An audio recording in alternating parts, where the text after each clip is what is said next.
I was about 5 or 6 probably, and I was sitting in my bed just sobbing and sobbing and sobbing and sobbing. I have no idea, what had happened, but I was just sobbing. And I remember just kind of going, how could you leave me alone with these people? And I don't know whether I was talking to my birth mother who put me up for adoption, or if I was talking to God or my higher self or ETs on the ship or what. I don't know who I was talking to, but I was upset and I was mad. And I knew I had been dropped into the middle of this place. And it was like, these are not my people.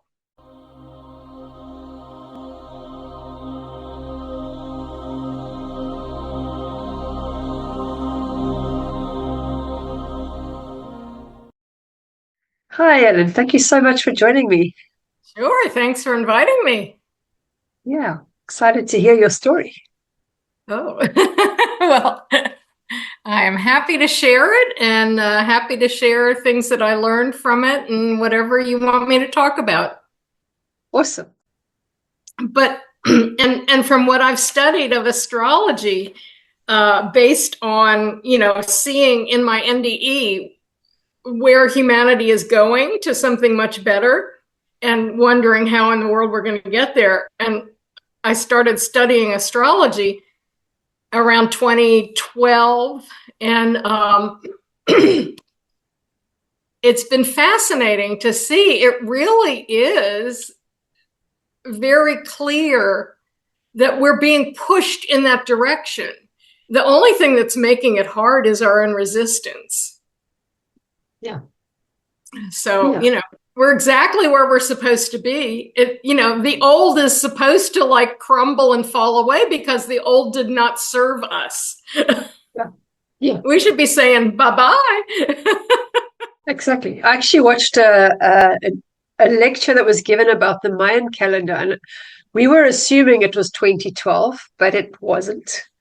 But they were talking about the eras, like if you had to take a book on a bookshelf, that it would slide over this one, which would then cause that one to fall away. So it's not like a sudden changeover. It's that one will phase the other one out. Right. And this is the era that we're finding ourselves in, which I think we're in now. I don't think we're still phasing. Oh, well, yeah.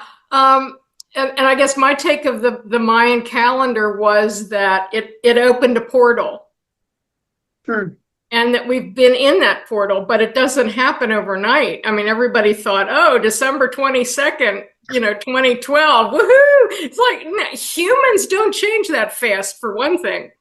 But yeah, I think that opened like a 20 or 30 year portal of change. Yeah. And here we are.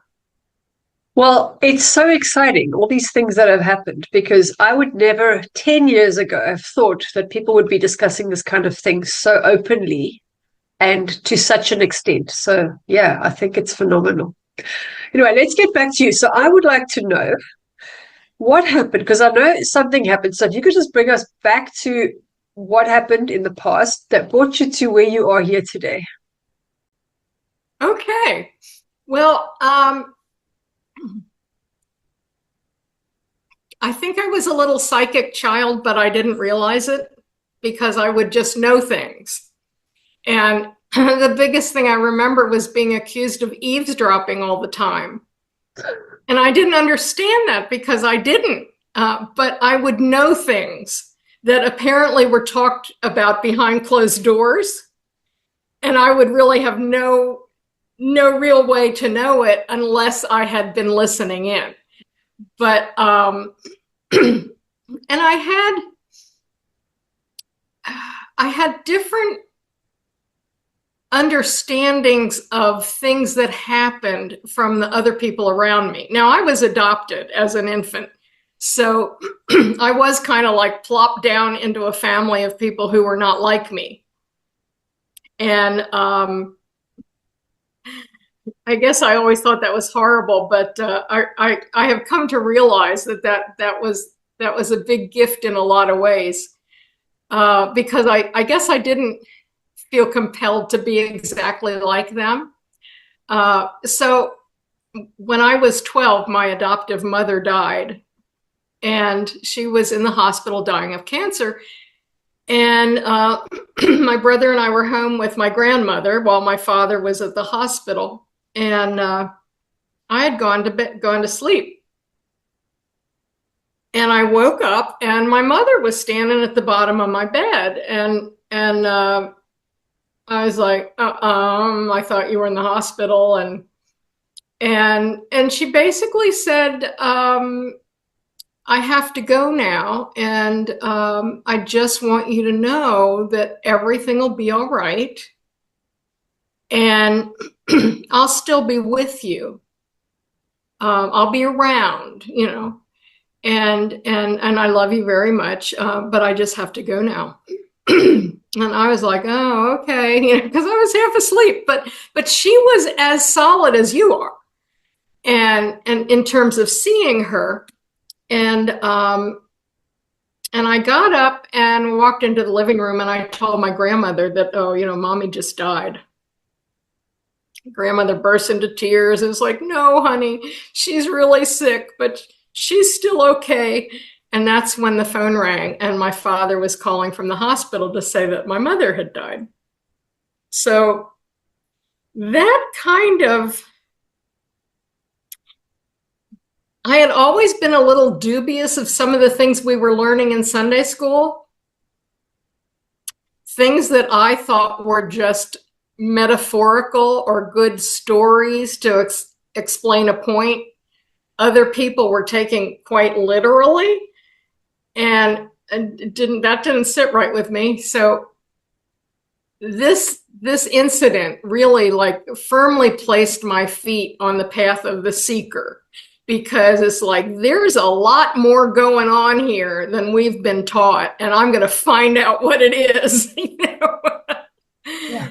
And I think even then, although I didn't understand it as such, I realized that people seem to be living in these very constrained worlds because of the things that they believed and the way they interpreted events.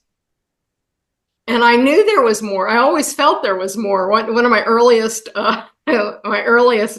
memories, I was about 5 or 6 probably, and I was sitting in my bed just sobbing and sobbing and sobbing and sobbing. I have no idea, what had happened, but I was just sobbing. And I remember just kind of going, how could you leave me alone with these people? And I don't know whether I was talking to my birth mother who put me up for adoption, or if I was talking to God or my higher self or ETs on the ship or what. I don't know who I was talking to, but I was upset and I was mad. And I knew I had been dropped into the middle of this place, and it was like, these are not my people. And as I look at it, I mean, I think in a way it was just that general feeling of, the people on planet Earth are not my people. It's like, who are these? So I think I knew that. I knew I didn't fit most of my life anyway. And so once I hit high school, I started reading everything I could get my hands on about metaphysics, and a lot of it really, exploded my mind and stuff. And of course, then I would say things, and, my family just really started to think that I was just not right. She's a little crazy, and then of course, after I had an NDE, then they really thought I was crazy, and still do, most of them, but So tell us about your NDE. So it was a long time ago. And so I have the luxury of having had 35, 40 years of integration. Some people say it takes 10, 15 years. I say it takes 35, 40 years of integration because it totally changes your perspective about everything. But so uh, I was riding down the road. I had returned some videos to the video store, and I was driving down the road, and 2-lane road, somebody coming up the other way. There was a light there. It was green. There was a road that crossed at an angle. And just as we entered the intersection, this car started to veer over into my lane. And I don't know if he was just coming into my lane by mistake or if he decided he was going to turn down that road or whatever. All I knew was he was coming straight at me and I was going to hit him, and I knew I was going to hit him, and I knew I couldn't stop. And the next thing I knew, I was looking down at the top of my car. And I was very fortunate because I had read all this metaphysical stuff. And so it did take a minute. I was disoriented and I had to figure out, what am I looking at? And when I realized I was seeing my car and the car that hit me, and I saw the other guy get out of the car and walk over to my car, and I thought, wow, I'm out of my body. This is really cool. Because I could like see in every direction, and I could see everything that was going on, and I had no pain. I did not feel any impact. I could see that, it looked kind of like, the front of my car was pushed into my front seat. And I knew that my body was still in the car, but I wasn't. It's like, wow, okay. So if I can be not in my body and still be me, what does that make my body? And what does that make me? And I started feeling this whole expansiveness, as if I had been, held in a tight container my whole life. And then all of a sudden I was let go. And I just sort of expanded, like I seeped out in every direction in this great way. And there was this like feeling of freedom and whoo, okay, yeah, now I'm like, this is good. And realizing how much more I am than what was in my body. And so about that time I thought, well, there ought to be a tunnel of light or something around here. And as soon as I thought that, I like heard it come in. I heard it and I felt it sort of come in from the right side and kind of in a whoosh. But the feeling of it was this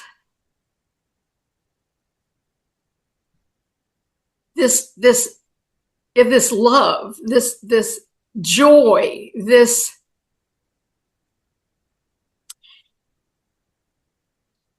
it's a vibration that's so high that when I touch back into it, like now, I tend to get giddy. So I will now be laughing at inappropriate times because it makes me giddy, because it's so high.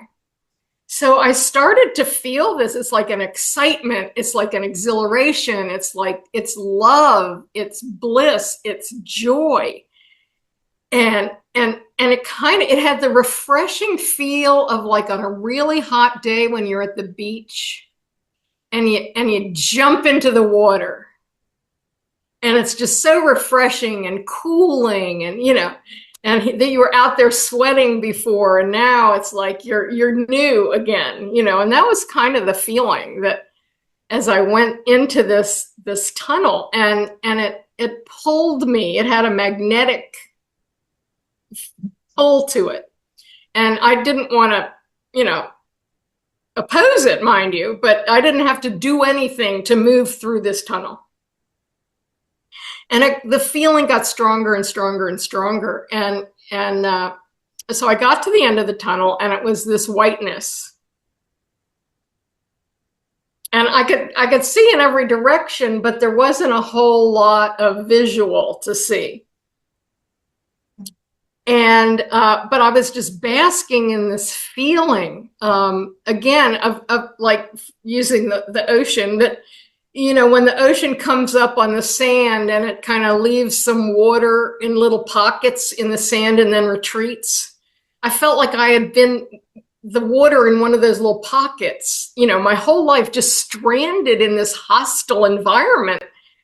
And suddenly I was back where I belonged. It's like, oh my God, it came back and got me. You know, the wave came back and grabbed me and pulled me back into the ocean again. And it was just this stunning feeling of, it was a recognition of being where I belong,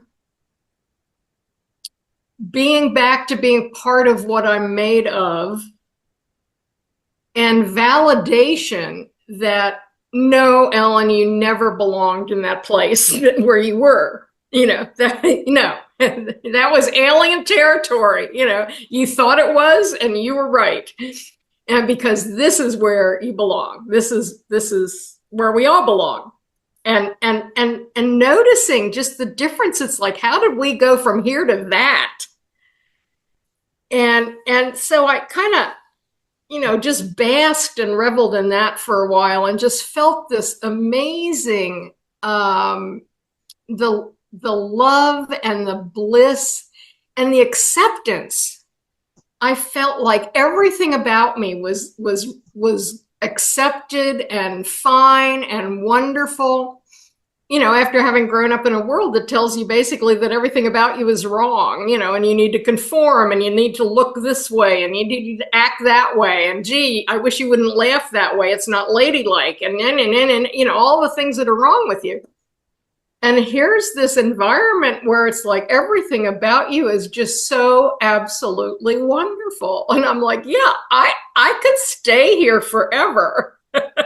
In fact, I think that's going to be my plan. So I heard this commotion, and I looked over, and it looked like there were like 50 to 100 people over in this crowd. And of course, the first person I saw was my adoptive mother. And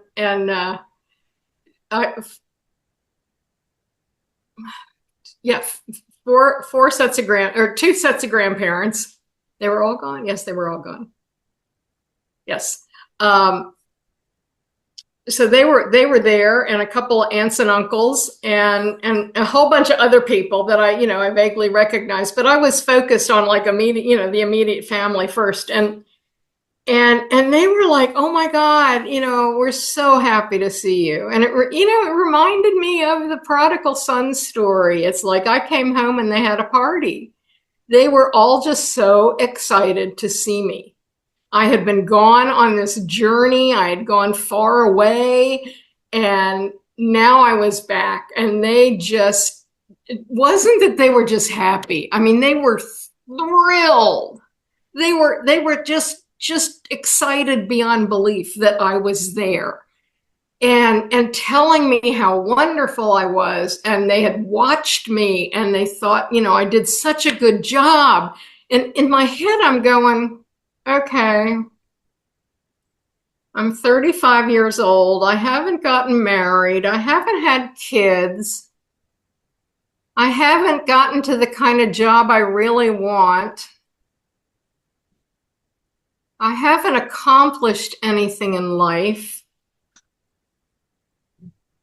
I'm overweight and I can't seem to lose weight. I can't, you know, I just can't accomplish anything.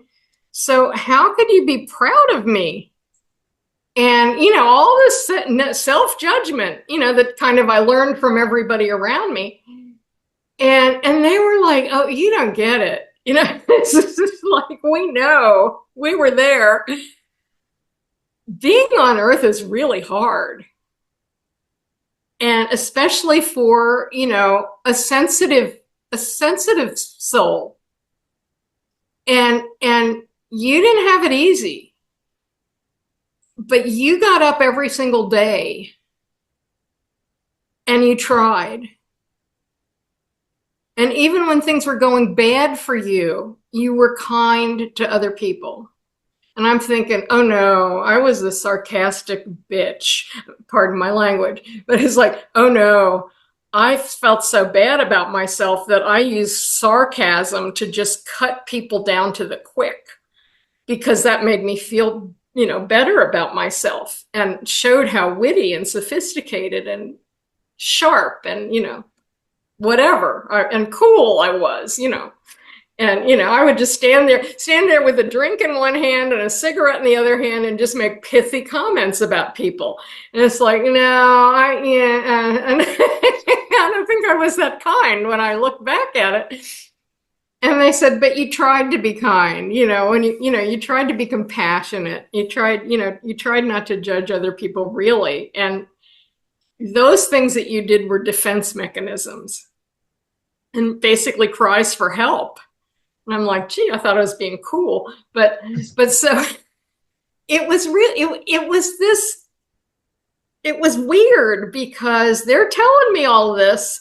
And in my head, I'm going through all the self-judgment, but I really wanted to believe them. And so that was kind of good. It's like, okay, I'll accept that. And, maybe I can come to terms with that at some point. I have a quick request. If you're enjoying this content, then please subscribe. It helps our channel to grow, which will bring more people with inspirational stories just like this one, which in turn will reach more people like you. Thank you. Now let's get back to the interview. So then I saw these other people. It was a man and his parents, and I knew immediately who they were. But I didn't know how I knew them because I'd never met them in this life. And it was my biological father and his parents. And I knew them immediately.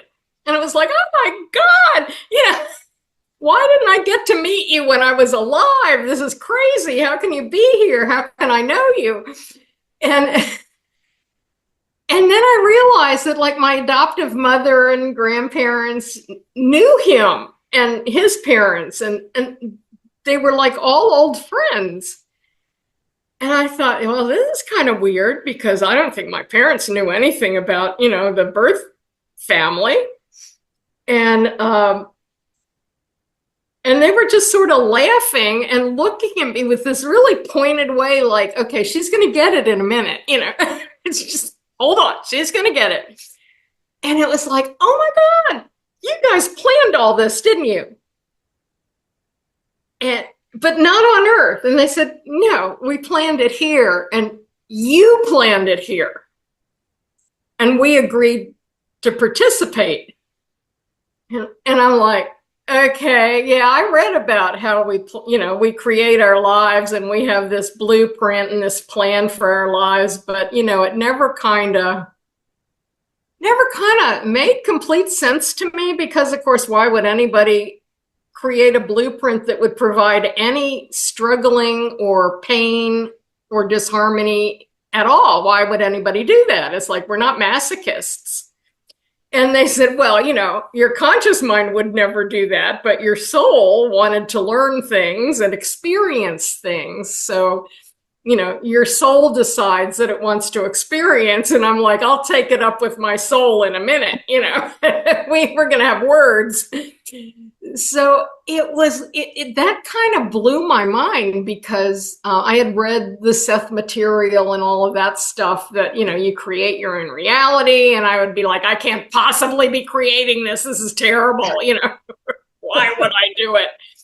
And here was this whole other dimension to it. And I couldn't argue with it because here they all were.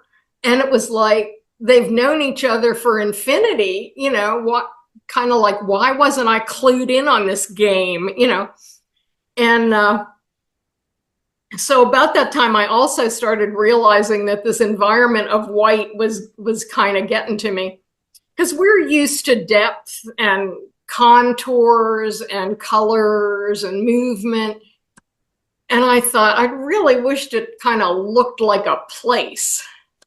And as soon as I thought that, it just kind of went like this, like I guess like with the Wizard of Oz, when suddenly it goes from black and white to color, and there was this park in front of me, and they were all still standing there, and this park and beautiful green grass and trees and flowers and birds and animals, and I saw all of these like cats and dogs running around, and I realized that, you know, a couple of them were cats that I had had, and a dog was one of the dogs we had had.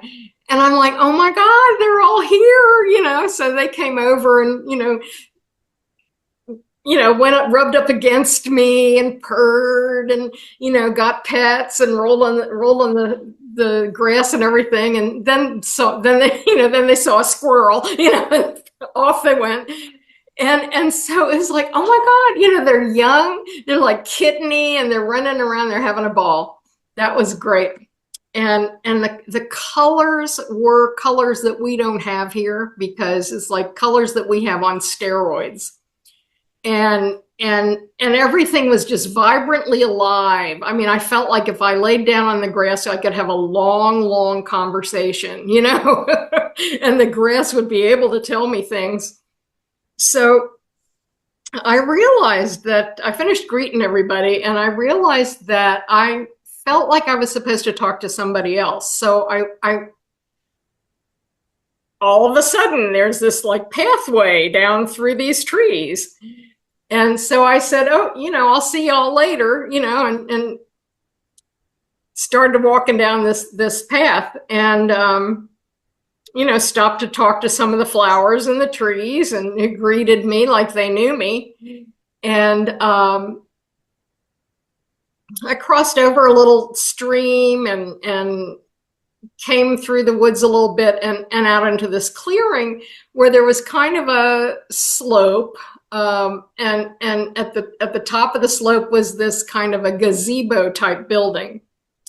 The kind with, it has a floor and columns and like a ceiling, but no sides. And I could see that there were people moving around in there. So I thought, well, I guess those are the people I'm supposed to go see. So I go in there, and there's like 12 of them, and they're really tall. Like 12 to 15 feet. I mean, really tall. And so I was like, but I didn't feel intimidated by them, because again, they just oozed this love and this acceptance and this excitement that I was there, and this joy and this humor.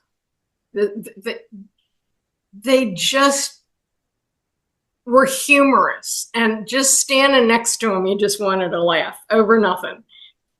And so we started talking, and I said, this is really great, and I'm so glad that I'm here. But you have to tell me what all that back there was about, because living on planet Earth is pretty nasty, and it's there's like no progress, and everybody has their own little box that they're in, and do not deviate from the box, and everybody has their role to play. And if you're a male, you have to do these things. If you're a female, you have to do these things.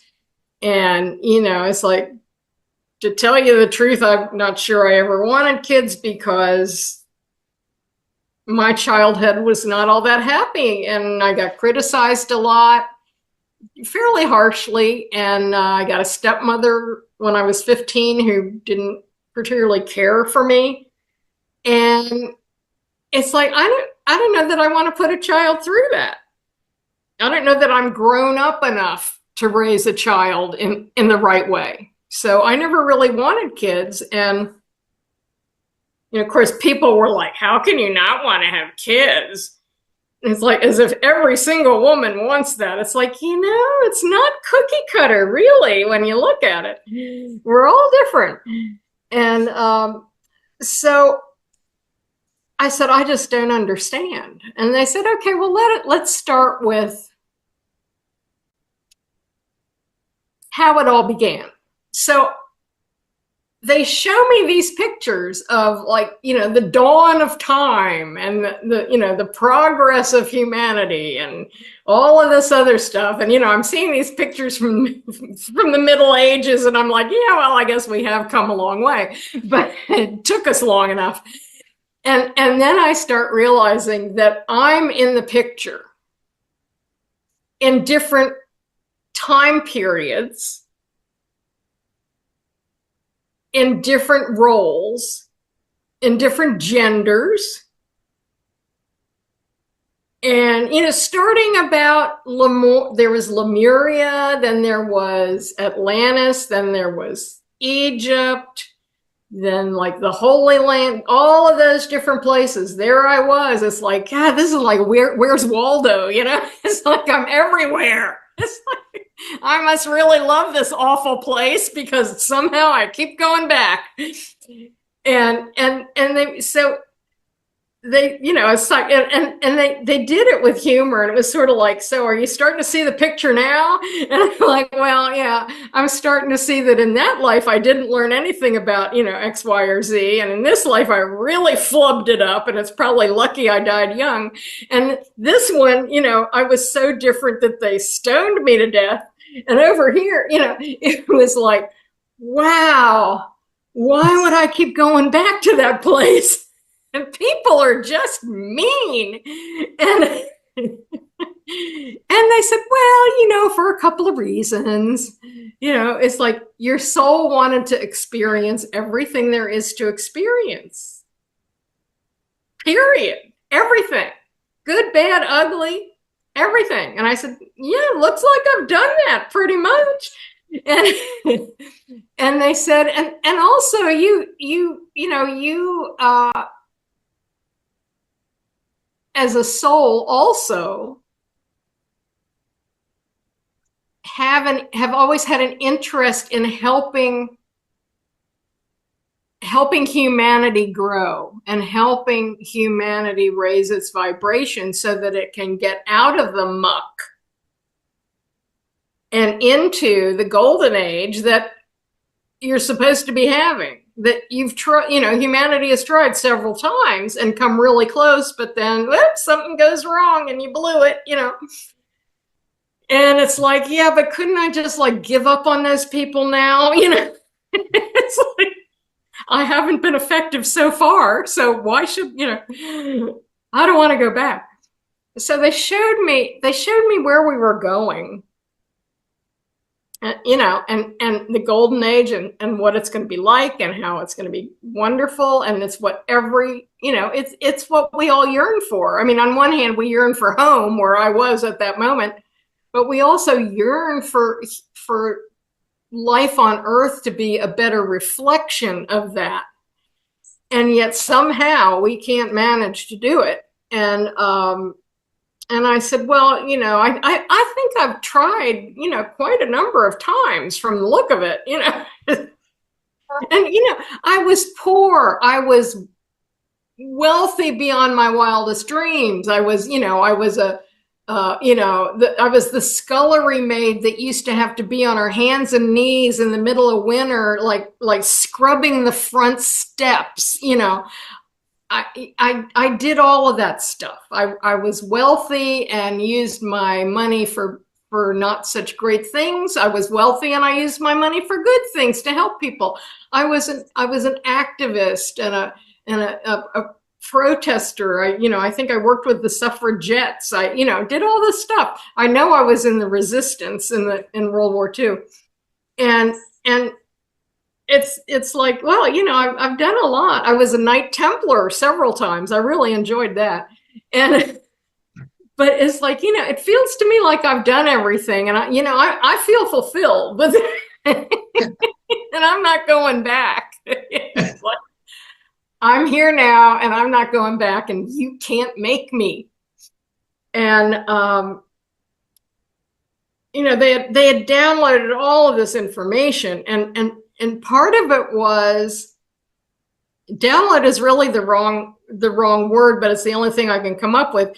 It's like it was always in me. I always knew it all, but it wasn't accessible.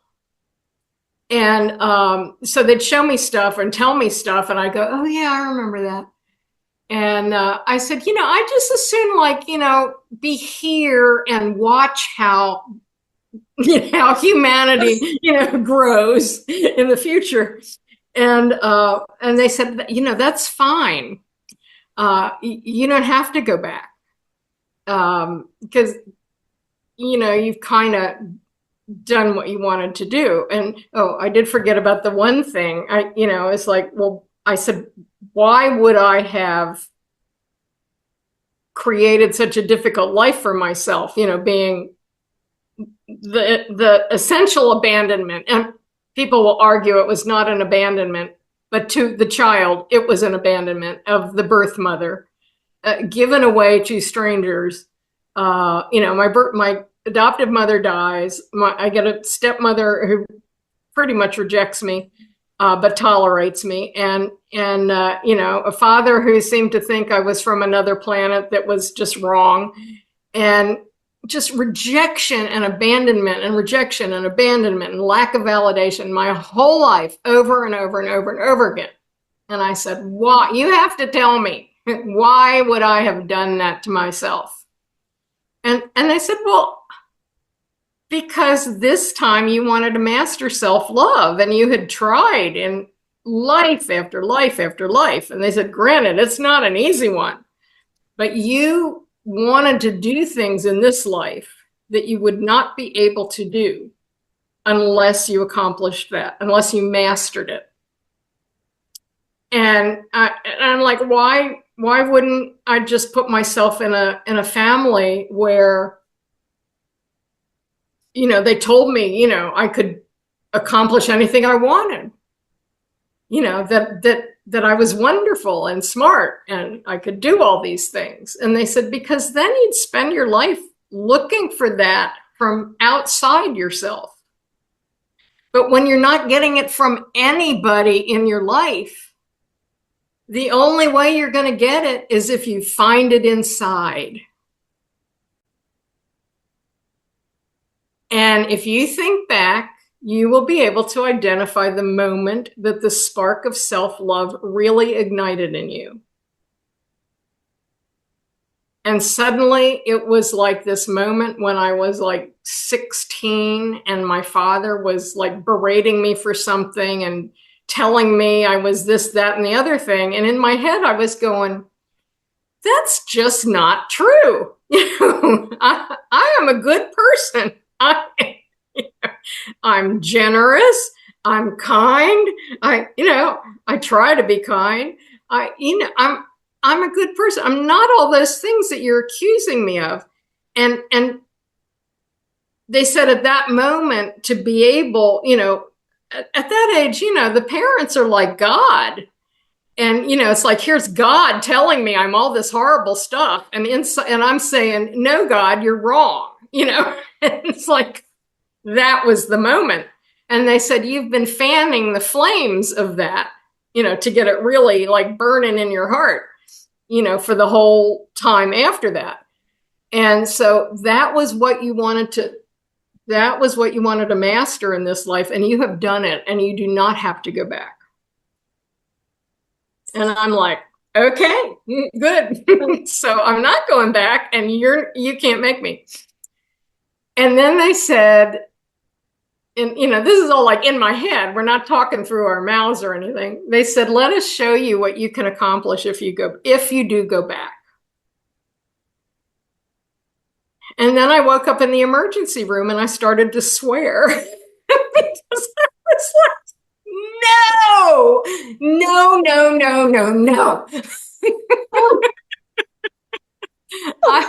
I didn't. I knew that they showed me something. I changed my mind. I woke up and I couldn't remember what they showed me or why I changed my mind. And it's like, you have got to be friggin' kidding me. And it really, the nurse is like, you were in a car accident, dear. That's why you're here. It's like, no, that's not what I'm talking about. So, yeah, so that was my NDE. And I spent about 5 to 7 years clinically depressed afterwards, because what I realize now was just my general resistance to being back on planet Earth. It's like, no, no. And I think somehow I thought that if I just denied it enough and resisted it enough, somehow it would go away. Of course, it didn't. I just got deeper and deeper into depression. And finally, it was like, oh, just snap out of it. It's not going to work, you know?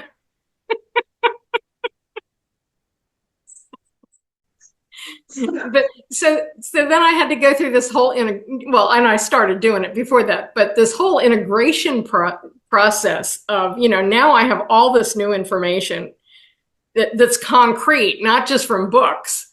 And it made, a lot of the stuff that I read made sense, and some of it not so much, but this whole new perspective on what life is and why we're here, and how we're supposed to conduct ourselves while we're here.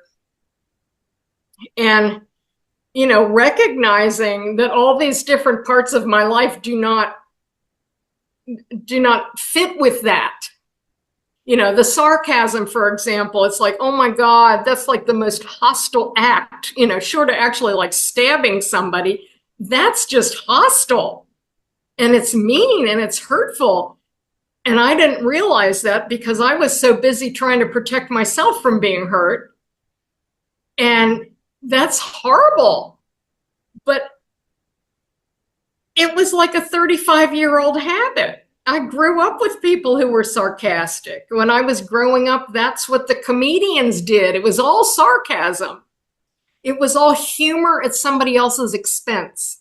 Yeah. And I was the queen because I was psychic, and I was intelligent, and I had a good vocabulary, and I could just, I could cut somebody down so fast and not even realize it. And that was the part. I didn't realize it. If people laughed, I felt like I had, oh, they think I'm cool. I had no concept of what it did to the other person. So I had to kind of like retrain my whole personality, which is really hard. And, I tell people, you have to train your mind and focus only on the good stuff and only on the things that you want, because you are creating in every second with every thought. Every word that comes out of your mouth is creating something. And are you going to be like, oh, woe is me, life is hard, everything's awful? It's like, that's what you're creating as soon as you do that. So, bring your mind around and use some discipline. You start to think those thoughts, bring it right back and say, no, but this over here, even if there's only one thing, this one thing in my life is really good, and I'm so grateful for it. And you just focus on that. When people say, that's so hard, I can't do that. It's like, try restructuring your entire personality. And I started losing friends, and they was like, you're just not interested in anything anymore. And it's like, well, none of the stuff you're interested in. It's like, I don't care who's playing football. I watch people at football games, and I think this is why we have so much violence in the world, because it's all, there's a winner and a loser. And, either way, you hate the other side with everything you've got, It's like, what is that? Why did we create that? And people love it. I mean, there are whole states that the statewide pastime is football. And it's like, crap, we're never going to get these people out of this stuff. But that's what I had to do. I realized that the job I was in was kind of like sucking my spirit out of me. And so I knew I had to leave. And then it took me 2 years working as a temporary, which is a horrible thing. I mean, I met great people, and it was a good opportunity in a lot of ways, but I'm a Taurus and I need stability and security. So working as a temp and not knowing where you're going to go to work every Monday is something that does not sit well with me. So it didn't work well for me. But I learned a lot. And so I was also realizing that, the things that we judge as bad in our lives are often the best things that happen to us. But we're so busy resisting and we're so busy judging it as negative that we're not seeing what the situation can teach us. And so that was another thing. But those are the kinds of things that you do through integration. And it's like the onion. You're peeling away layers of what used to be, what you used to believe, what you used to think, what you used to do, how you used to act, who you used to hang out with, where you used to work. And those layers come off. And the new layer is not necessarily right there to plop back on. I mean, sometimes you go into that limbo place where the new thing, you've let go of the old, the new thing is not there, and you're like, oh God, maybe I made a terrible mistake and this is never going to work, but it always does.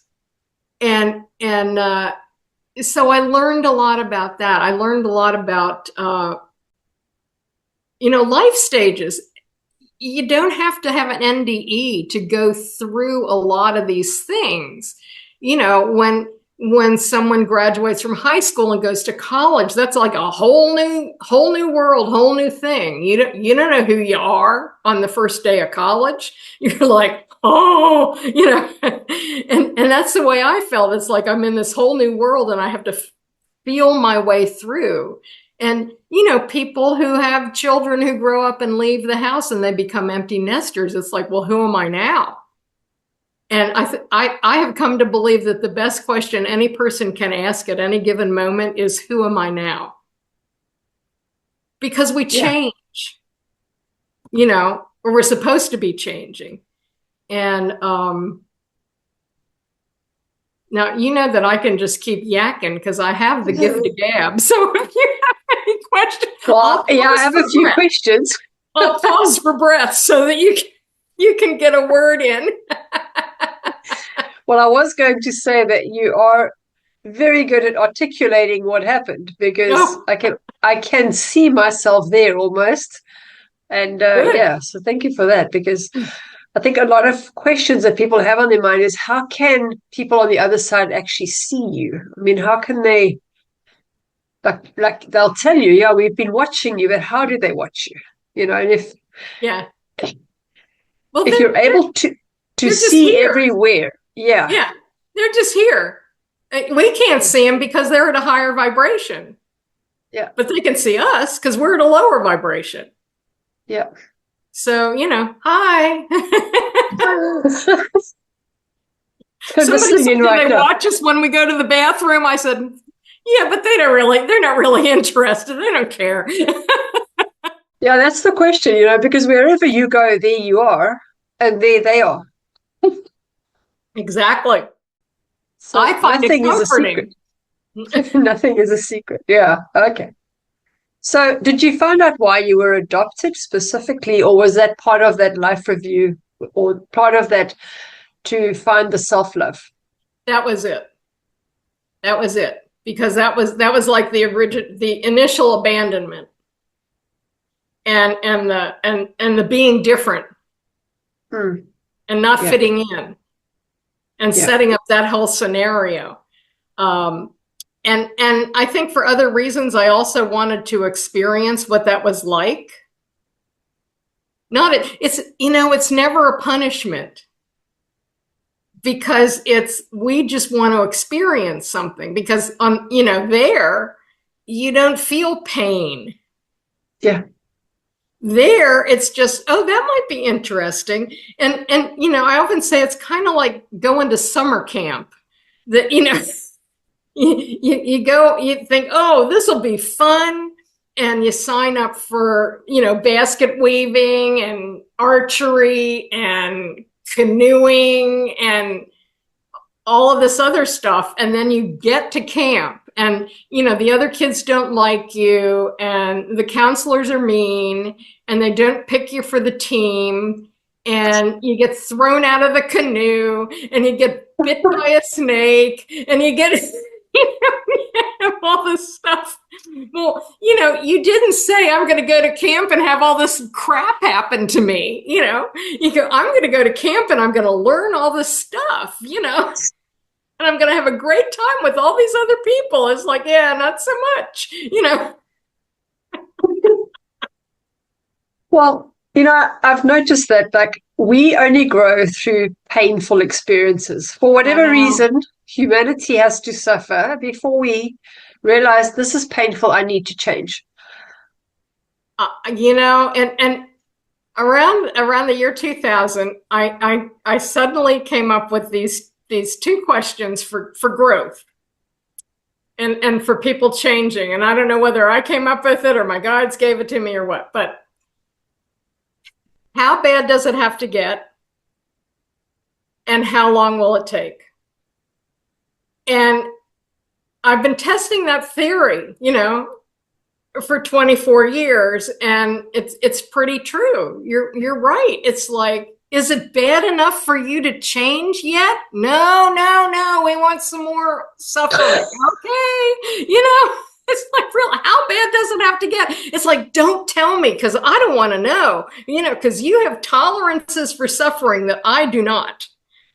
And it's so true. It's a question I've often asked my clients. I have a lot of ladies who've been in toxic relationships. And I'll say to them, when was that moment that you decided to leave? And for everybody, I don't think it was even something they planned. There was one lady who said she found photographs of children on her husband's phone. And that was the line. He could beat her up. He could do whatever. She stayed. And it's so interesting because maybe it's just kind of that you think it crosses a boundary that you cannot even understand. Or right. Yeah. Or that you never thought of. Exactly. Or alternatively, if you've been on a growth pattern, when you step into a higher level of self-love, suddenly a lot of that stuff that was that you tolerated before, suddenly it's like, oh no, we can't have this, Yeah, absolutely. So tell me, how did you restructure or reintegrate then? Because you had to change your entire personality, and with that, I'm assuming the way you see your past as well is the way you see yourself in the world growing up. Is it just self-inquiry? Because if you're losing your friends and everything, you're kind of left on your own, I'm assuming, to deal with it. Or did you have help? Oh, yes. Well, I had a lot of help. So I went to therapy for the depression, and which was kind of difficult. I mean, I loved my therapist, but, she didn't know anything about near-death experiences, and she probably thought I was crazy or something, But she tried to help me, and she's really good. And I think she helped me in a lot of ways. But, when we ask for help, the universe always provides. Sometimes in ways we don't recognize, but it always provides. And I had read the Seth material from the 70s. And even back then I had said, I would love to find somebody who channels like that, like Jane Roberts, and go to classes that are channeled. It's like, eliminate the middleman. I just want it straight from the beings. And about 6 weeks after I got back to my office, after my NDE, I was talking to a friend of mine, and I was lucky. I had a couple of friends who were into the same thing, so I could say I had one of those near-death experiences. Oh my God. And they didn't think I was crazy. But so one of them said, I have this temp work in my office, and she knows this woman who channels. And I'm like, oh, where? So I found this woman who is just starting to channel in public, who lived not too far from me. And I went for a reading first, and I felt that the information that I was getting from the beings that she channeled resonated with what I had experienced. And I said, oh, this is great. I'll be back, and so then she started doing classes. And so I took channeled classes for about 5 years off and on. And she channeled this group that they collectively called Orion. And to this day, I consider Orions my very dear friends, and I can kind of talk to them myself now, but they really helped me put that experience into perspective and helped me to figure out how to move forward. I mean, I kind of hit rock bottom one time when I was talking to him, and I said, I feel like I'm on a raft in the middle of the ocean and I can't see land in any direction, and I don't even know which way to paddle. And so I'm waiting for the big, okay, here's what you do, right? They go, yes, that's exactly how you feel. It's like, oh, come on. And I said, so what do I do? I just feel freaked out here because it's like I don't know who I am anymore. And they said, well, you're on a raft in the middle of the ocean. It's like, learn to enjoy being on a raft. And I remember I was mad.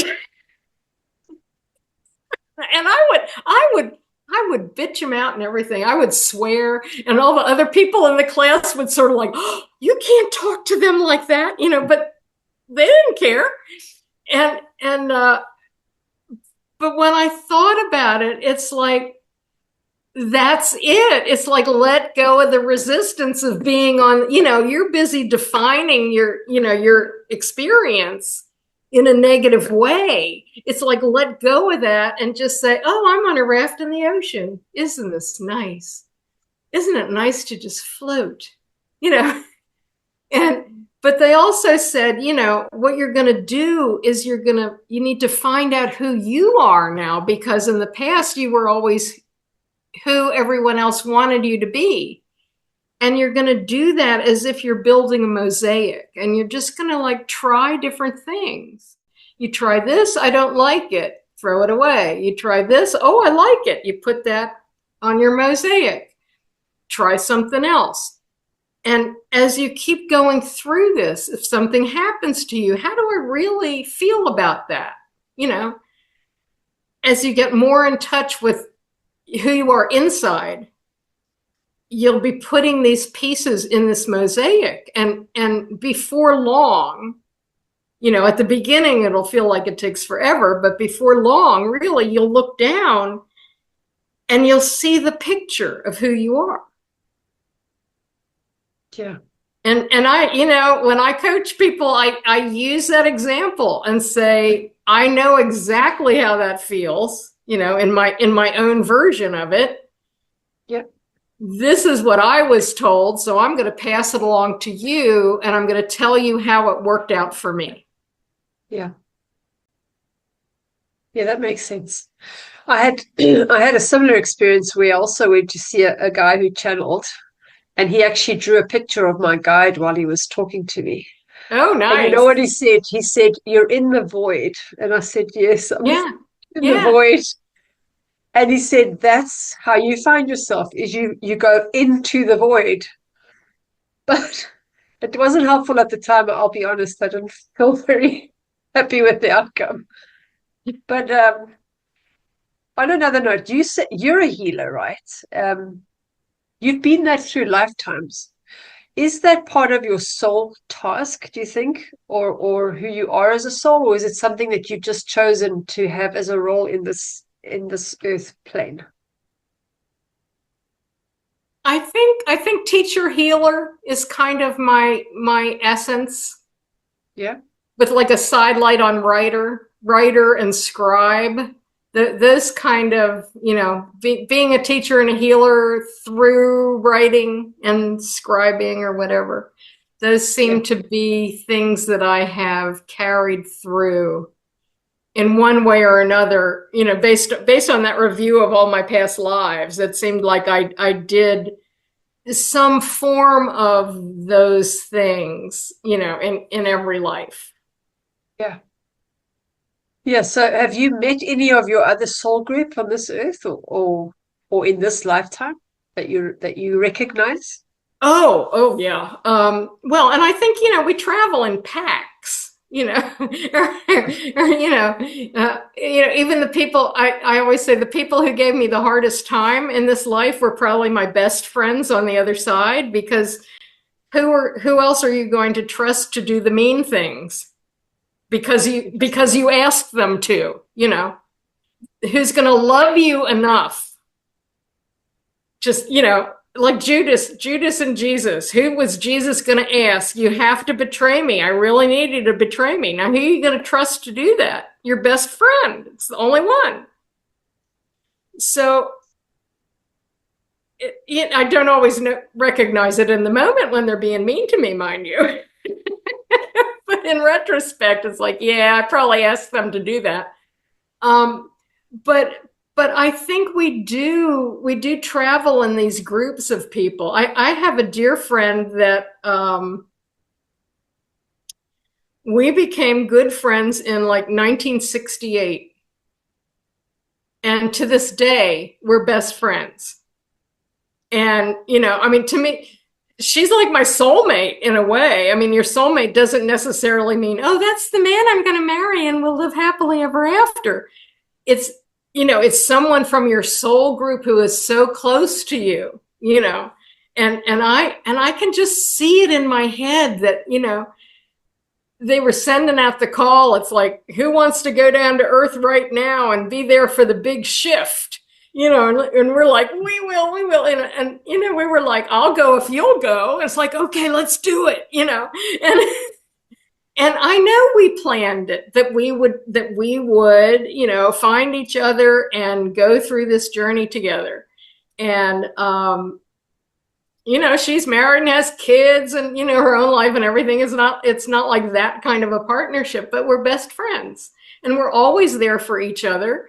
And there are other people in my life too. I think you can, if you're sensitive to energy, you can feel it when you meet somebody that's Yeah. part of your soul group, because there's that recognition.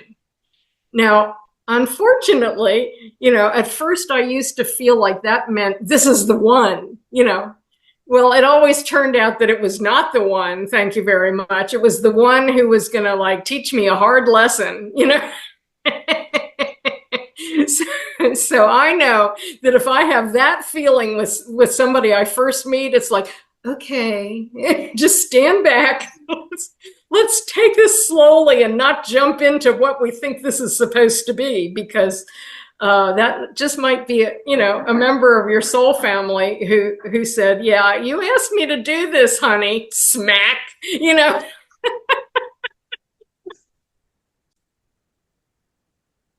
what? It feels like when you're giving birth, you have contractions, and Mm-hmm. the closer to giving birth, the more intense they become, and the closer they come. And it feels like that when you're in toxic relationships, or when you're awakening your soul. It's like Mm-hmm. it starts off slow, and then it just becomes too much, and eventually you think, can you just slow it down a bit, calm down?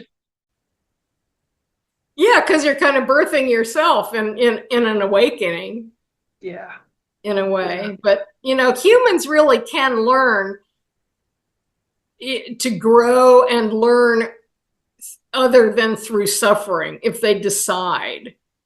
yeah. We have this there's this office supply place that has an ad that has an easy button.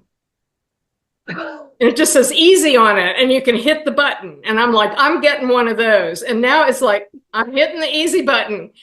everything comes easy now. I learned through ease. Everything is easy, and I smack that button, and it's like, this is what I'm creating now. I am creating ease in my life, and I can still learn and grow, but I don't have to suffer. Yeah. No, I love that because for some reason we seem to think that we should. Yeah, We I have have. to do it the hard way. We have to, and I know our brains like shortcuts, but I'm not talking about shortcuts to doing certain things. I'm just talking about life. Yeah, Why make it so difficult? I think it's the Puritan influence. Life is suffering. It's like, maybe for you, I'm not doing it anymore. You know, it's like, no. Well, And but I always have a theory. I want to get it, I want to grow as much as I can so I don't have to go through this again. Like, I just don't want to have to start again from scratch. I well, mean, we why? never start from scratch. Yeah, exactly. Well, Whatever we learn in this life, we carry it to the next one. So we don't start from scratch. We start yeah, from there. yeah. What I mean is that veil of forgetfulness hits you. And then if you didn't learn and you have to start again, you have to go through all those things that you went through before because you didn't learn from it. Well, but we learned Then I'm like, something. yeah, We might not have mastery. I also think that we're raising the vibration of humanity and the planet enough that, I mean, I certainly would not come again under these circumstances, trust me on that, but I think we're raising the vibration enough that we might actually decide, yeah, I want to go back because now I can actually enjoy myself on planet Earth because the vibration is high enough and we don't have all of this nasty stuff. Because when you reach a certain vibration, the nasty stuff can't reach you anymore. yeah, I think it is going to happen without a doubt. Yeah. In which case I'll sign up for that. Yes, I will sign up for that. I'll see you then. Yeah, I'll see you then. So tell me, I know that when people go to the other side, no one they meet is an accident, and everything they experience is very particular to them. So those tall beings, I'll call them giants, but did you know them before? Were you part of did you live with them? Well, they are, sometimes I say who they were and sometimes I don't. It took me 5 years after my NDE before I allowed myself to understand that they were lion people. Okay, yeah. Because in 1985, anybody who believed in ETs, I thought was an idiot. And, that was just totally out of my wheelhouse. It's like, no, can't go there. And I kind of got bombarded for 5 years with lions. Everybody I knew started giving me lion jewelry, lion books, lion pictures, lion statues. It was like, what the heck is going on here? And I walked into a shop and I saw this.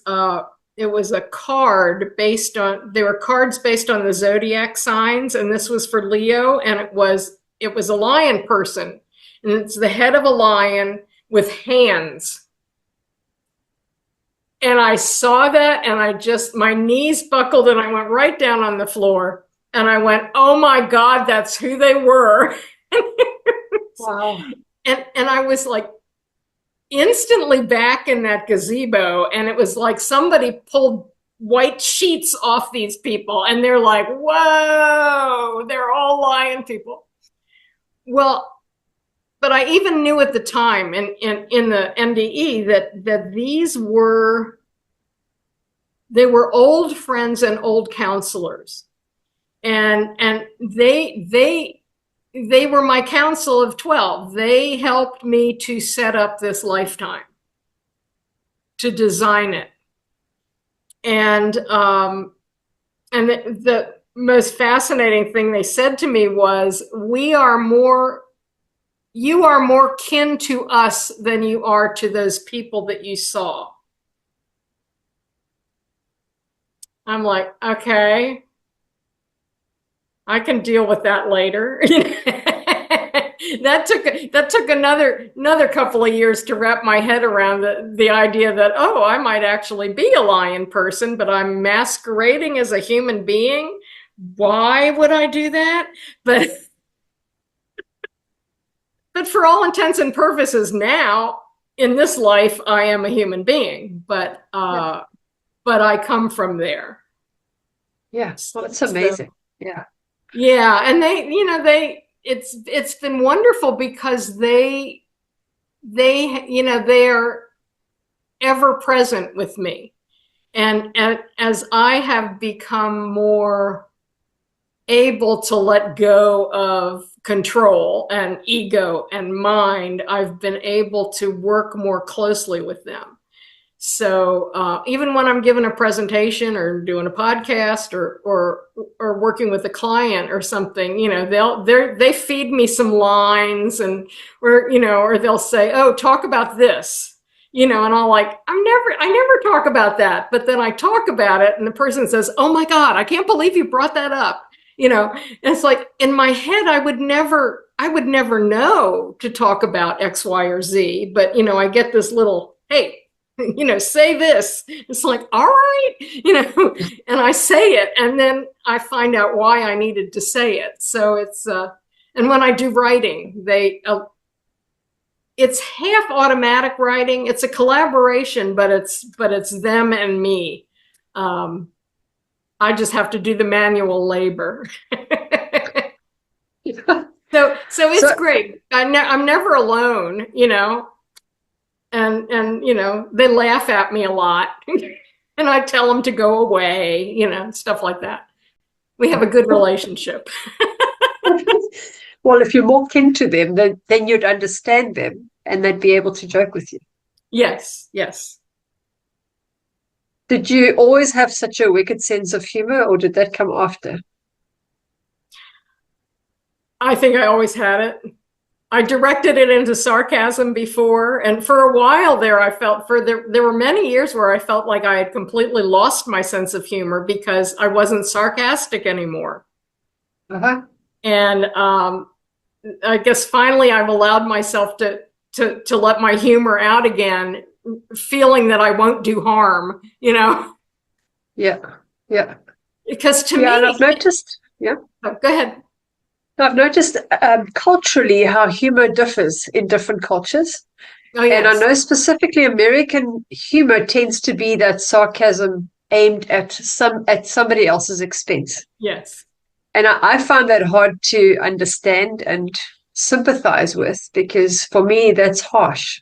Yeah. It is. It is. I grew up with that. I've gone every once in a while, they have a show on TV that's like the old comedians from the 50s and 60s. And I watch it and it's painful because that was all of it. It was Yeah. always at somebody else's expense. And the humor I grew up with in my household was always humor at somebody else's expense. And if you said something, or that's mean, oh, you're just too sensitive. It's like, Yeah. no, you're just mean. It's like, but it comes from insecurity. If you're not insecure, you don't have to be a bully. If you're not insecure, you don't have to be sarcastic and you don't have to make jokes at other people's expense because you don't have to build yourself up by putting other people down. And the the prevalence of sarcasm in the American culture just shows me how dysfunctional and self-loathing most Americans really are. And Yeah. which is, one of my big things the last 5 years or so is the importance of learning to love yourself. Because as I have learned to love myself, and it doesn't happen, overnight, it's a process, is that as you learn to accept yourself with all of your perceived flaws and just embrace them because they're part of you, they're not the parts you love particularly, but they're part of you. then you can accept other people the way they are and not judge them so harshly. And as you learn to forgive yourself and realize that you just were doing the best you could at the time, then you can forgive other people because you realize they're just doing the best they can at the time. So you're not holding yourself and everybody else up to that perfection standard that nobody can ever reach. And you become more compassionate and more loving and forgiving, not only with yourself, but with other people. And you don't have to build yourself up that way. Yeah. And, so I just look around and it's like, oh my God, how are all of these people going to grow out of this? But if I did it, everybody can. Yeah. Yeah. So you've gone from temping to building up your mosaic. Yeah, I built my mosaic. To being now a healer full time. That's what you're doing now? Mm-hmm. In between, I was a writer editor for a government organization for 25 years. Yeah. And I started doing Reconnective Healing in 2005 and hoping that I could generate enough income to quit my day job, but that didn't happen. So I had to wait till I could actually retire. And so now I took courses in life coaching. And so I do Reconnective Healing and I also do life coaching. Yeah. Yeah. You know what I find fascinating is that now more than ever, people are going through such uncertainty. All these emotions are being stirred up. They don't know which way to turn. And there's all these people available, and they're like, no, I can't afford it. Or no, I don't have time. Or no, I'm not sure, And it just astounds me that they cannot see the value of how their life will be different, like so different, if they just follow that inner niggly feeling that says, this is what's missing. Right. It's a coming self. And that's what it's about. It's not about what are you going to teach me? It's how are you going to help open the way for me to find me? Exactly. It's about empowering them. It's not, and especially now in the new energies, it's like that the whole idea of I am going to heal you. I mean, that was always kind of arrogant, but it's much more now about I can help you heal yourself. Yeah. And you've been there. Yeah. You've done all the work. Exactly. You know what it takes. And you can't skip the steps. You cannot. You cannot. But you also have to be ready. And I think those people who are like, well, oh, I just can't afford it. Or it's like, okay, can you afford to go out and have a drink, every couple of nights? Then you can afford it. Your priorities aren't there yet. And I think a lot of it's resistance. People are afraid, they resist change, even if not changing if they know that not changing isn't good for them. The current situation is not good for them. They're not happy, but they're terrified of change because change is always dangerous and terrifying. And again, it's the resistance. And we've been taught that, and it's tribal. It's like, that fear of the unknown protected us from all kinds of predators for a long time. But, in recent history, and I'm talking like 100 years, people have used the tribalism and the fear of the unknown to manipulate us, to keep us in fear, because you can't control a bunch of people who know that they are divine, powerful creators. No, absolutely. And, so it's like, oh no, you can't possibly leave that abuser because you'll never have enough money, or wah, wah, wah, wah, wah. And then we believe it because we're terrified, especially women who still only make like what 70 cents on the dollar as compared to what men do. But yeah, we get terrified and oh, it's not so bad, and then we decide not to change. Changing is scary. Changing is getting on that raft and floating out into the middle of the ocean, and you don't know where you're going. And you can just pray that you're going to end up in a nice place. You know what I think it is? I think it's because we came into this body and went, oh, we can't go back.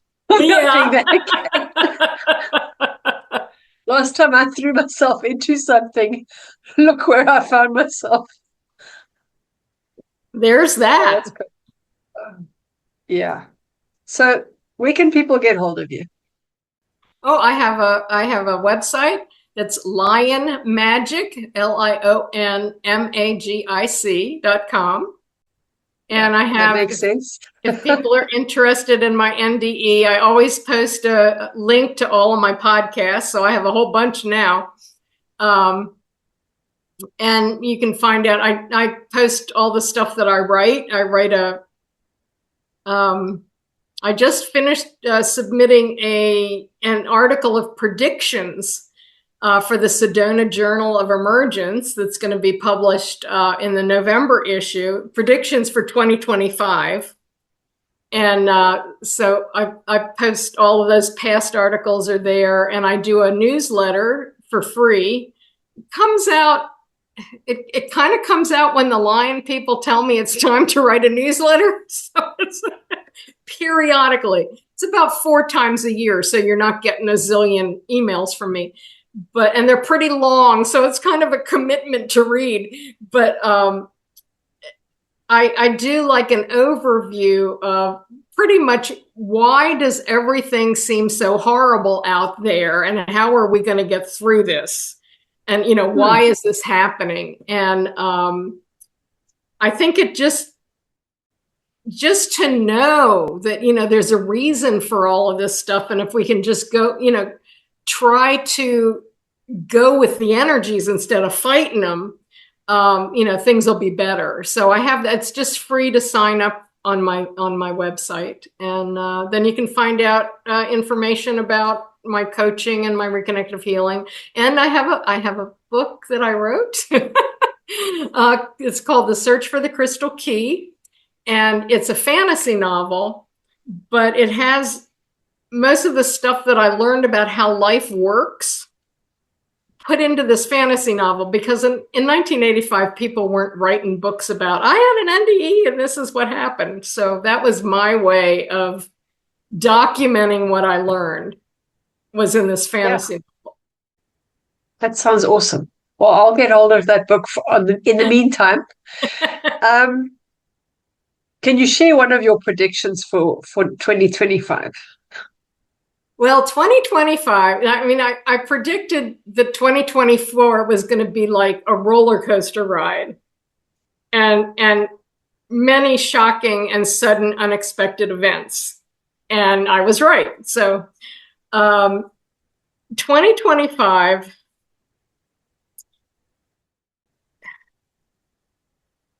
I believe it's going to be easier, but there will be many unexpected things continuing, not necessarily bad things. That's 2025 is going to be a humdinger, because we have 2 major outer planets changing sign. And we just had, so in November 18th of this year, Pluto, which has been in Capricorn since 2008, will finally, hallelujah, move into Aquarius for the next 20 years or so.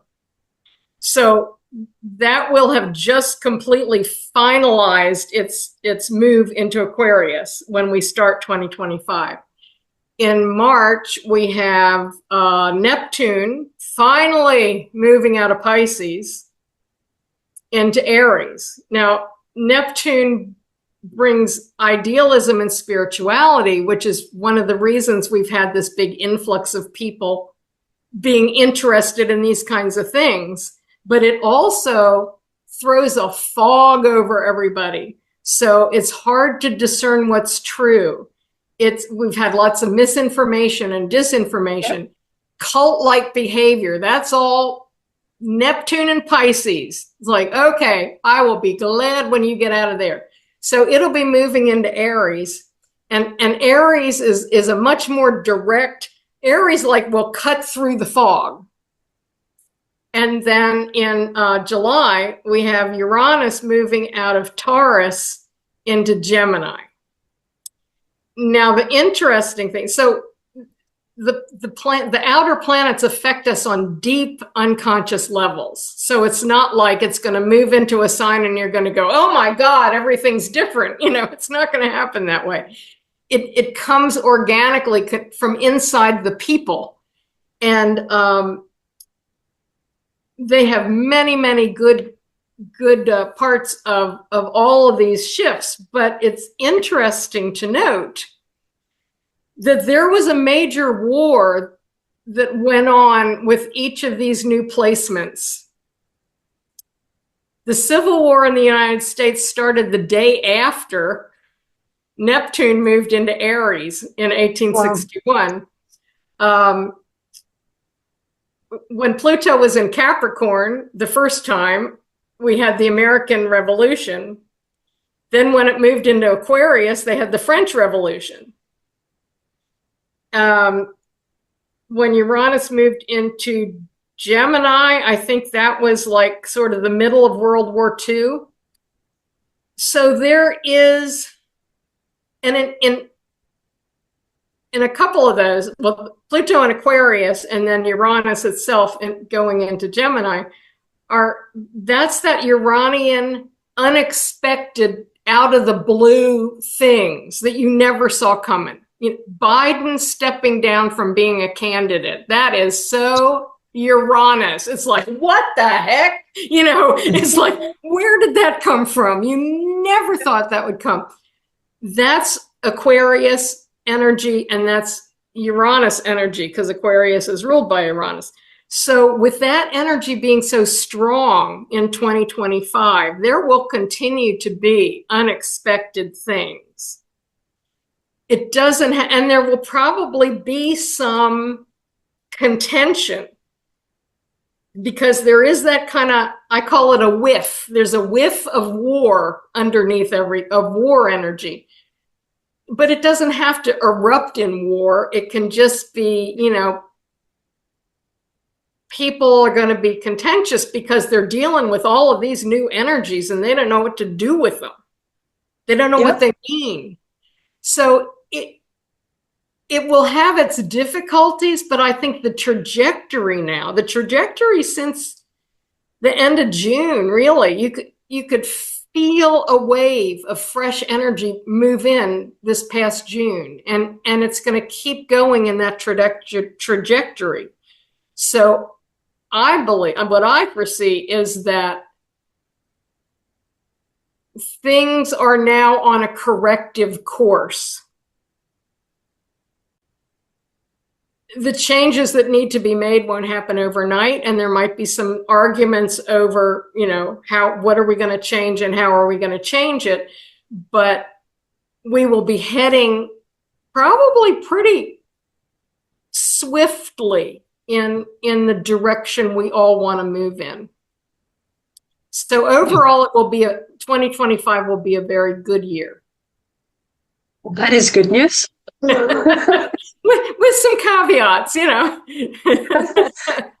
Well, I mean, you can't have everything going easy, right? All the time. Well, yeah, exactly. And people have, even when people want the same things, they can have different ideas of how to achieve that. Yeah.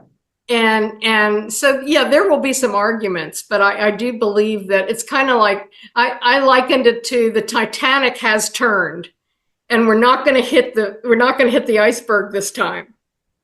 That's awesome. So yeah, I'm very excited about what's going on, and in an optimistic way. So, a lot of people think I'm crazy, but it's like, can't you feel it? It's like in the air that things are getting better. You can feel it getting better every day if you pay attention. Yeah. And that's going to keep going in 2025. So if Dolores Cannon is right about the 3D and the 5D, or the split, should we say? So Mhm. would there be people then that don't feel it? Or would there, because I feel it. I certainly feel it every day, you know.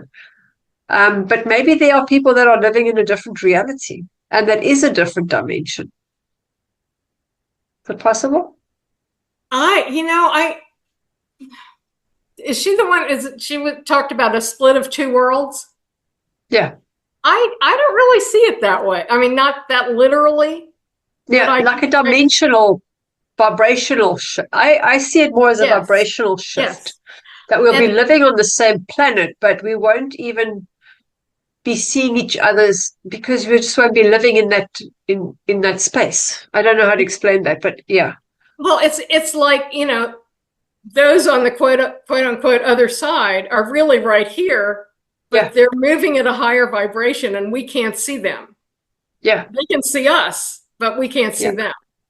Yeah. And I think it's going to be kind of like that. I've actually had that happen to me and it started probably 10 years ago, where every once in a while, especially if I had been going through a time where I was doing a lot of meditation and, or whatever. And, I'd go to, I could go, say I went to a store to buy something, and I get in line, and, somebody's in front of me, and then I'm next, and the person in front of me finishes their business and walks away, and I step up, and the cashier walks away, and I'm like, excuse me, I was standing here, and then I'll go, hello, and they'll turn around and go, oh, I didn't see you. Well, and it happened a few times, and I thought, they literally do not see me. And Interesting. what I found when that happens is, like, if I put my hand, on the table or whatever, if I touch something solid, and maybe say something, then I don't know, it brings it closes the gap between Yeah. vibrations enough so that Yeah. they can see me. But I had, one time I had somebody close a bus door right in my face, and I started pounding on it, and he said, "Where did you come from?" I said, "I was standing right here." But I think that's what's going to happen, is that Yeah. some are raising their vibration enough that they're moving on into, like, creating heaven on earth. And then the people who are enjoying the fighting and the whatever, and, they'll just continue to do their thing. And Yeah. we might be able to see them and go, why do they want to live that way? But oh, well, it's a choice. Yeah. I see it. I agree with you, but I'm sorry they didn't get to see you. Maybe they'll be sorry they didn't get to see you. No, I think that when you came back into your body and they were about to tell you what your life would look like, that you're probably about to experience or remember what they told you. Oh yeah, I mean, now I realize it's like, this is the kind of stuff I was going to do. And if they And told you, then you wouldn't have done the work, or you wouldn't. no, I wouldn't have, because, and I can tell you, I mean, the easiest way to set that example, in all of my life, if I did I could not do public speaking. I was way too self-conscious, and I would literally break out in hives all over my chest and my face. And if they had told me, you're going to be standing up in front of, hundreds of people talking about your near-death experience, and what, and life lessons, I would have said, you're out of your friggin' mind, because there's not a chance I'm going to do this. And I think that's what they often do, is that I call it putting a bag on your head, because, they'll just sort of, they're heading you in a direction that your soul wants you to go, but your conscious mind is not ready for. And it'll just be like one step at a time. And, I had a boss who said, why don't you join the Toastmasters club at work? And, and I said, oh, I can't do public speaking. I break out in hives.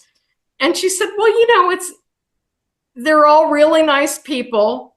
It'll give you a chance. I was new at the job. They said it'll give you a chance to meet some of your coworkers, and they're all very friendly and very supportive, and nobody's judgmental.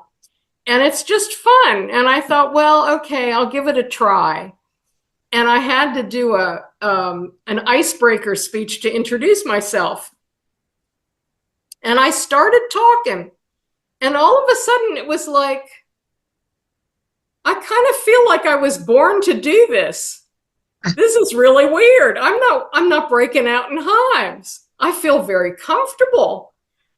What happened? And I don't know if I got some kind of brain rewire in my NDE or what, but from then on, the first time I did a little 10-minute video about my NDE, they put in 2007, they posted it on YouTube, and the guy called me and said, oh, I posted your video. I had a panic attack. I said, take it down. You have to take it down, because I felt so exposed and I felt so vulnerable. But he said, no, I'm not taking it down. Get over it, And then I started seeing comments, and I thought, wow, they really like me, So it really was. It was like one step at a time to get me where I am. And now, I get people inviting me to speak here and speak there and do podcasts, and I'm like, I'm supposed to be retired and I'm busier than I ever have been, but I'm doing what I love, so it doesn't feel like work, Yeah. Yeah. But if I had woken up in that emergency room and thought, I'm going to be a public speaker, I would have said, you need to commit me, because now I know I'm crazy, Yeah. So I'm assuming you're no longer depressed. Oh, no. I got out of my depression probably in the late 90s, So there's hope for everyone. Oh, there absolutely is. I won't say that everybody's depression is because of resistance, but I know that that's what mine was. And, I just woke up one day. I would go to bed praying to die and wake up disappointed. And finally, I just said, it's not going to work. So why don't you just snap out of it? If you're going to be stuck here, you might as well, I don't know, try to do something fun, Well, that's a good choice, at least. It took me a long time to make the choice, though. Well, when you know what the problem is, we buy into our feelings. If we were just consciously, objectively thinking about it, we'd think, well, this is silly. But we really think that our feelings are our reality and that there's no way out. Instead of realizing that your feelings are just feelings, that you're not your feelings, you're experiencing them. Yeah. But they're so strong. It is hard to just to step back and be the observer. Yeah. It's like that thing of you need to monitor your thoughts so that you're only sending out positive thoughts. It's like, oh, how can I do that? Well, with emotions, it's even harder. Yeah, exactly. Because it overrides everything. And then people believe that they are their emotions, and the emotions are telling them something. And until they find out why or they're feeling a certain way, they can't let it go. And you don't have to know why. You can just say, I don't want this. Thanks. Give me something else. I know. Yeah.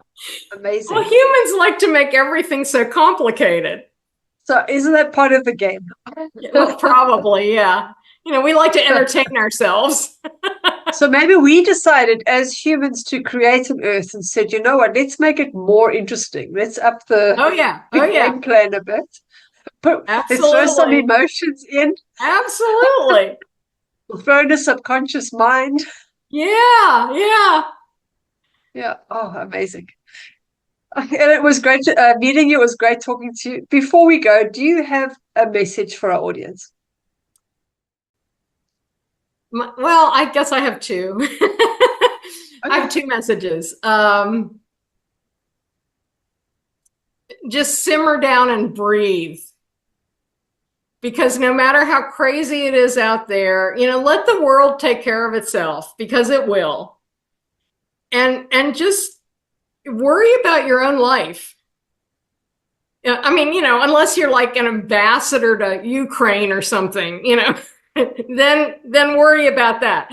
But if you don't have any way of making a direct impact on a situation in the world that is, tearing your heart out, don't focus on it. Send it light. If you can't do anything about it, it's so important to figure out where can you have an impact and where can you not have an impact, and focus where you can have an impact, because that empowers you, and that's the only place you have power. And work on self-love, because self-love is not selfish. It's recognizing your own worth and recognizing that you deserve to be treated well. And when you start to love yourself, you will automatically walk away from toxic situations. You will teach people how to treat you. And that's how the world gets better, when we each start treating each other with more respect and more love. But it starts with recognizing that we deserve love. God loves us. There's no judgment. There's nothing else. God only loves us. So why can't we love ourselves? And then it's easier to love other people. And the world would be a lot better if we could all stop being so insecure and self-loathing and love ourselves and each other without as much judgment. So Yeah. I guess those are my two my two messages. It's getting better. It really is. It's getting better. Double messages are great. And I love both of them. Thank you. Thank you for sharing. And thank you for being you. And Oh, I will post all your links in the description. And if people want to thank get you. hold of you, then they can. I appreciate that. It was great meeting you and talking to you, Natasha. Thanks a lot. Yeah, likewise. Thank you so Let's much. work on that. Thank you. Bye-bye. You too. Bye. Bye bye.